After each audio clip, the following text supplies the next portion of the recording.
Cucu-cucuku tersayang, kita patut bersyukur atas apa yang kita miliki, walau saat ini kita tidak memperoleh semua yang kita inginkan. Nenek moyang kita juga tidak selalu menerima penggenapan janji, tapi mereka dipenuhi rasa syukur serta kegembiraan. Bahkan sampai meninggal belum menerima apa yang dijanjikan. Ya, meninggal sambil merangkul janji itu.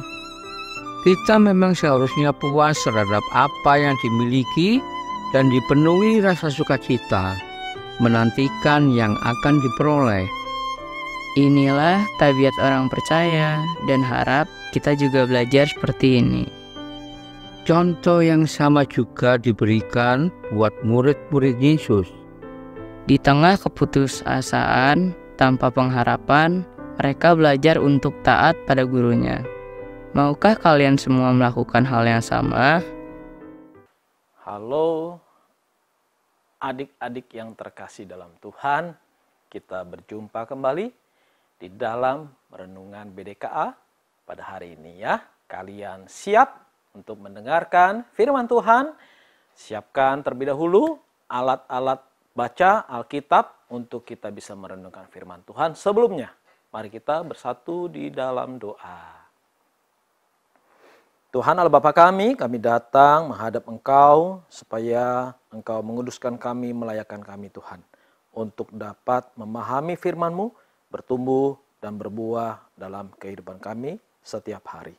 Dalam nama Yesus kami sudah berdoa. Amin.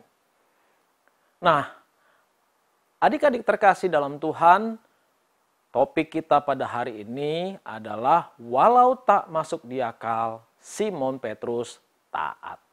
Diambil dari Lukas pasal 5 ayat 4 hingga ayat yang ke-5. Silahkan dibaca. Nah, kita sudah mendengar bagaimana Tuhan Yesus mengajar banyak orang di bait Allah, bukan ya? Lalu kemudian setelah mengajar di bait Allah, Yesus kemudian keluar dan berkeliling di sepanjang Kapernaum, terutama di pantai Galilea, ya. Nah, kemudian ia menyuruh Simon Petrus untuk membawa perahunya ke tempat yang dalam dan menebarkan jalannya di sana. Simon Petrus terkejut mendengar perintah dari Yesus itu. Biasanya mereka sebagai nelayan tahu bahwa ikan-ikan itu baru bisa didapat banyak jumlahnya kalau dijala pada waktu malam. Tetapi ini kan hari sudah siang. Bagaimana mungkin ada ikan?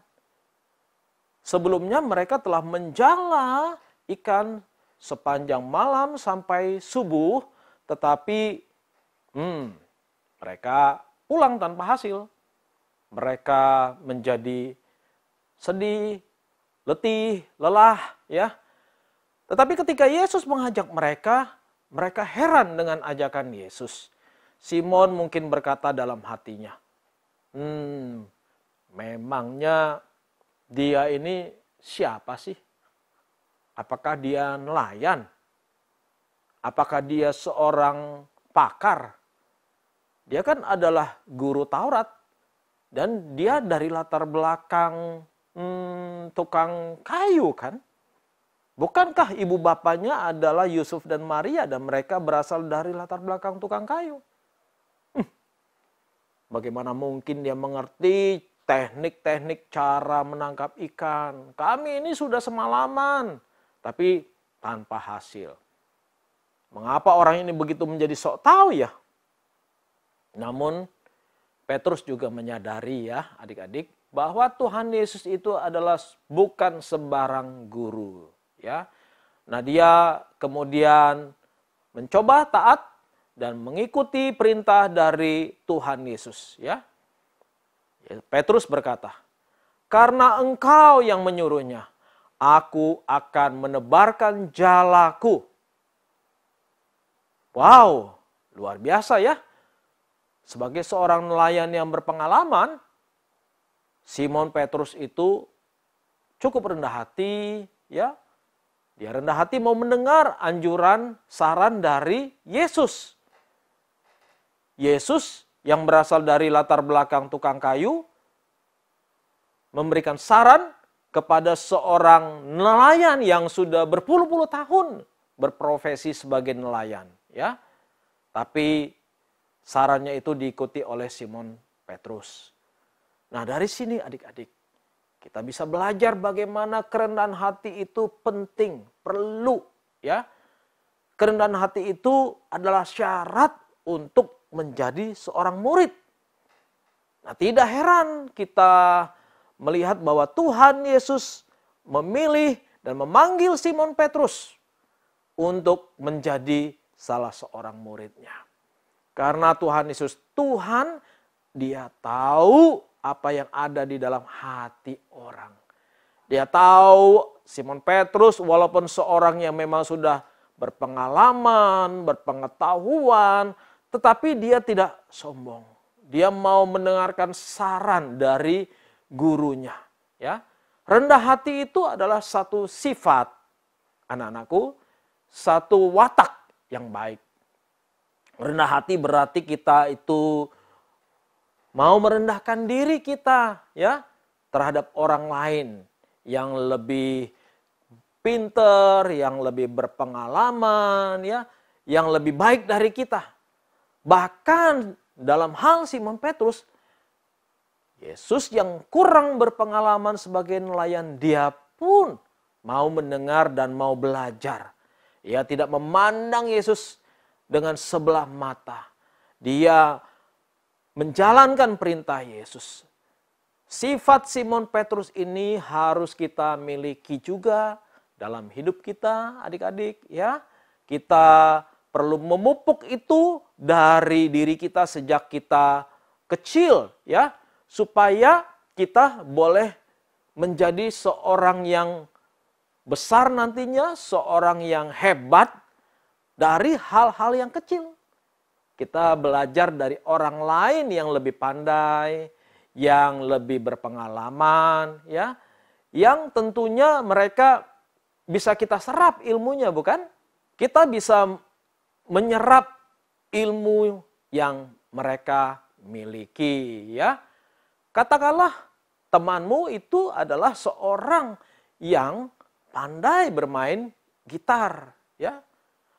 Nah, kamu bisa mencoba untuk bertanya kepadanya, ya, gimana sih cara bermain gitar yang baik? Aku lihat kamu kok bagus sekali ya, pinter sekali, sementara aku kok masih belum bisa sebagus kamu, masih lambat, masih kaku ya. Kita bisa meminta teman kita untuk mengajari, walaupun mungkin kita juga tidak bodoh-bodoh banget ya adik-adik ya, tetapi kita menunjukkan bahwa kita adalah orang yang rendah hati itu dengan cara seperti itu. Jadi kita tidak sok merasa diri kita pandai, paling pinter, paling hebat, tidak mau belajar sama orang lain ya, tidak mau bekerja sama dengan orang lain gitu ya. Nah, Petrus adalah orang yang pandai.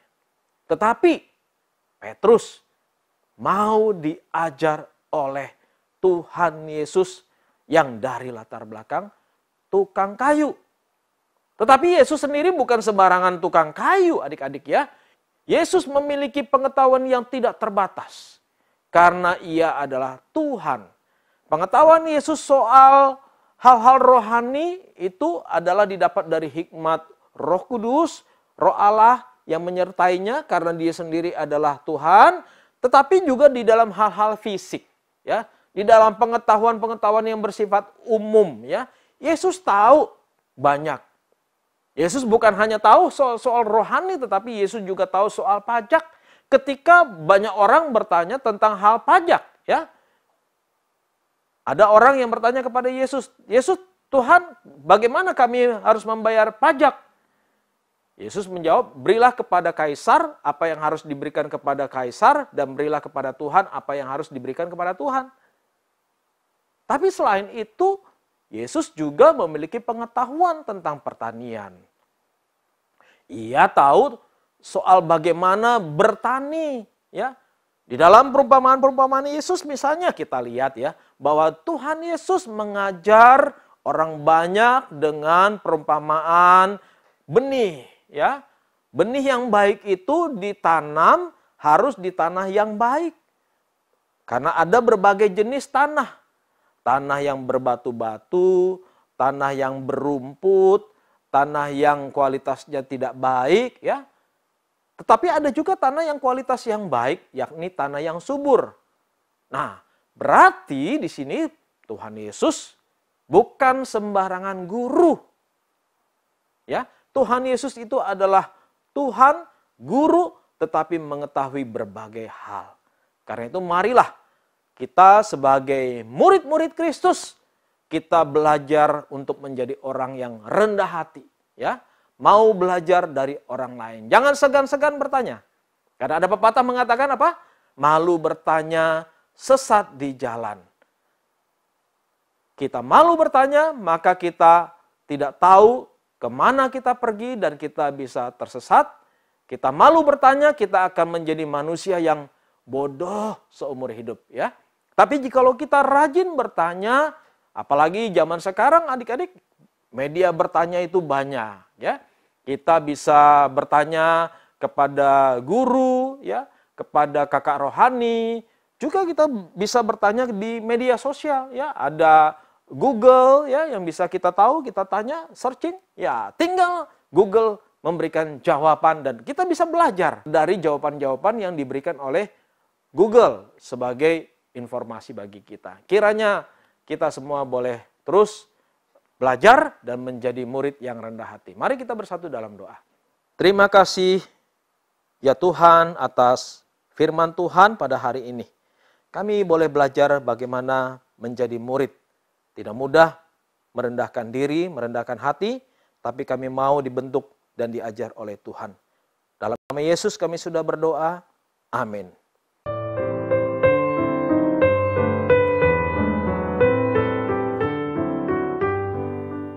Berha mau bertanya kepada Opa, apakah usaha pekerjaan Opa selalu berhasil? Wah, hasil itu bukan tujuan kita. Karena tugas orang percaya adalah rajin bekerja, menjalankan panggilannya. Jadi boleh nggak kita kecewa ketika hasilnya tidak sesuai yang diharapkan? Tentu tidak boleh, karena bukan wilayah kita. Oh, begitu ya Opa. Seringkali yang bergumul dan bekerja keras justru mendapat hasil yang buruk. Berarti Allah ingin agar kita selalu rajin dalam melaksanakan tugas yang telah Ia berikan, sekaligus bergantung dalam kebaikannya. Tepat sekali, kita harus kerja dalam ketaatan, tapi bukanlah ketaatan buta, karena seperti Simon yang sudah mengenal gurunya dengan baik. Jadi ketaatan seperti itu yang boleh disebut iman ya. Puji Tuhan buat pengertian ini. Ketaatan itu tidak bertentangan dengan pengertian. Kita mesti lebih rajin mendapatkan pengertian melalui pembacaan Alkitab yang besok sampai pada Lukas pasal 5 ayat 6 dan 7. Terpujilah Tuhan.